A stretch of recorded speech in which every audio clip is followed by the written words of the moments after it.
আমরা এখন রাত্রিবেলায় 12টা বাজে। এখন আমরা চলে এসেছি অমরাবতী, মানে সোদপুর অমরাবতীর সামনে। রাত্রিবেলায় পাপড়ি চাট খাচ্ছি। দেখো দেখো সারা জায়গায় ঘুরে এসে তারপরে রাত্রে পাপড়ি চাট খাচ্ছে। এখন আর রাত্রে খাওয়া আর হবে না বাড়িতে গিয়ে। ওই যে মেয়ে পাপড়ি চাট খেতে ভালোবাসে, তাই চোখে পড়লো এতক্ষণ পরে রাস্তায়।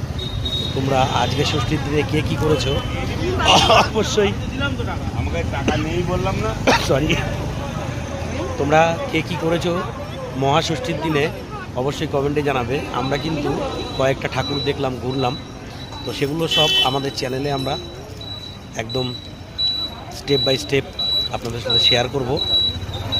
ভালো থাকবেন, শুভরাত্রি। আর আগাম সপ্তমীর শুভেচ্ছা সবাইকে, সবার জন্য রইল।